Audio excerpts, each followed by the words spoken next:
In 1870, a 31-year-old man in Cleveland, Ohio, held control over 4% of America's oil refining.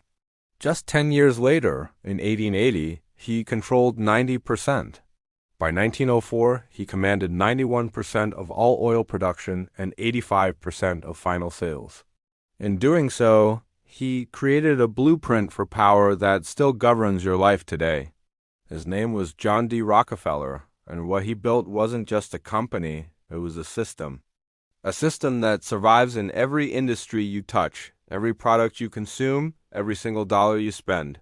Imagine America in the 1860s. The streets are dusty, lit by flickering oil lamps.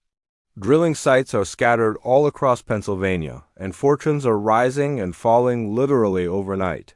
Chaos ruled the day. Oil prices would spike and then collapse with terrifying speed. Drillers gambled their lives and their fortunes on pure luck. Into this absolute maelstrom stepped a young, meticulous bookkeeper, notebook in hand, his eyes calculating every single detail, his mind plotting not for wealth, but for total control. He wasn't chasing luck, he was chasing certainty. He discovered that oil's true power wasn't buried underground in the wells, but in the refineries where crude was transformed into kerosene. Refining meant stability, and stability meant control. So while everyone else was busy digging wells, Rockefeller was building systems.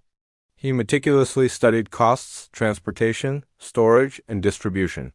He negotiated secret railroad rebates that gave him a crushing, almost unfair advantage. His competitors were left bleeding money, without even understanding why they were failing. This wasn't personal for him, it was methodical. It was business. By 1863, Rockefeller invested $4,000 into a Cleveland refinery. In just 2 short years, it became the largest in the entire city. But Cleveland had 30 refineries, and the competition was absolutely cutthroat. Rockefeller didn't compete, he eliminated. He started buying up barrel factories so he wouldn't be dependent on suppliers.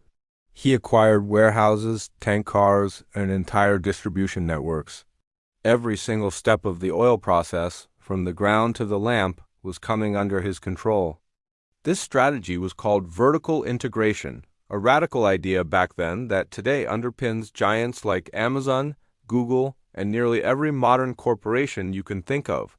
Then, in 1872, Rockefeller unleashed what would later be called the Cleveland Massacre.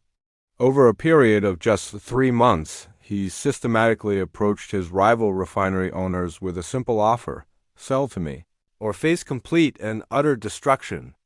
If they refused, he slashed his prices so low, selling oil at a loss, until bankruptcy forced their hand.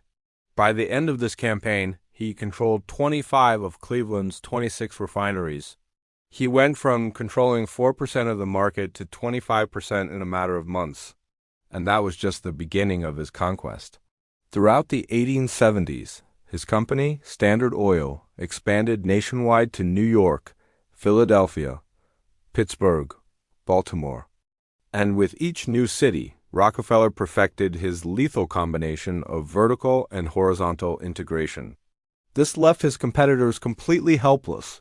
He used secret rebates, ruthless cost control, brutal price wars, and strategic acquisitions. Every single tactic was just another step in a single, unstoppable system. By 1879, he controlled 90% of all oil refining in America. Think about that for a moment. Nearly every barrel of oil, every lamp burning in every home, every industry reliant on fuel, all of it was under the influence of one man. But Rockefeller's genius didn't stop with just building monopolies. He created legal structures that could survive government scrutiny. The Sherman Antitrust Act of 1890 was passed specifically to break up monopolies like his, and public outrage painted him as a ruthless robber baron. Rockefeller didn't respond with anger or frustration. He responded with innovation. He created the Standard Oil Trust, a brilliant legal structure that held the stocks of dozens of seemingly independent companies under one powerful umbrella. The trust allowed him to maintain control of a nationwide monopoly while, technically, complying with the letter of the law.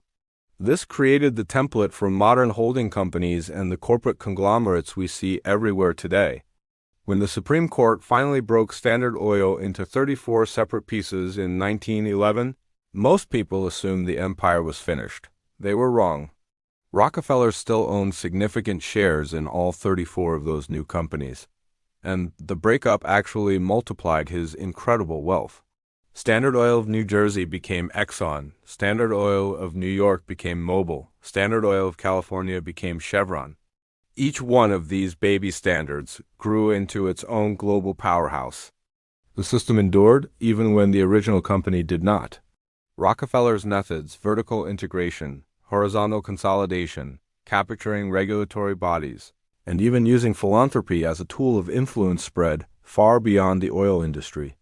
Today, Amazon controls its warehouses, logistics, and last-mile delivery, just like Standard Oil controlled the railroads. Google uses a vast network of subsidiaries, strategic acquisitions, and sheer market dominance in a way that mirrors the old Standard Oil Trust. Pharmaceutical giants influence and shape health regulations just as Rockefeller once did. Banks use complex holding company structures to protect themselves and maximize profit, a direct descendant of his legal strategies. Even his philanthropy became a tool of influence. The Rockefeller Foundation didn't just donate money, it actively shaped scientific research, modern medicine, and public education, creating a legacy of goodwill and legitimacy while simultaneously consolidating control and influence over society. When you look at the giants of our time, Bill Gates, Warren Buffett, Mark Zuckerberg, they all replicate the Rockefeller playbook, whether they know it or not. They achieve incredible influence, concentrate unimaginable wealth, and build systems that endure far beyond any single individual.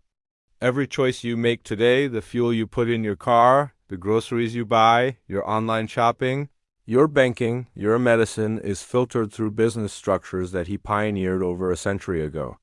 This is the Rockefeller system, invisible, incredibly efficient, and seemingly unstoppable.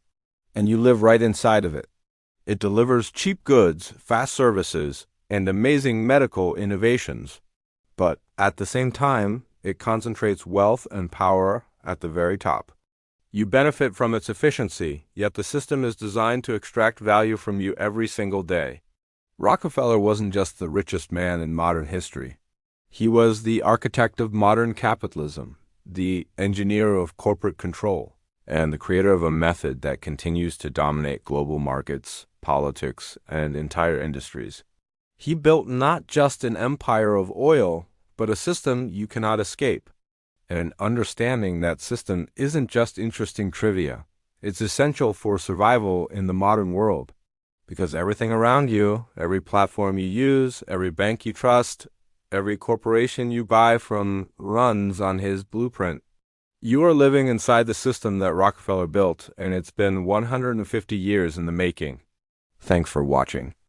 If you found this deep dive interesting, make sure to like this video and subscribe for more content that uncovers the hidden systems that shape our world.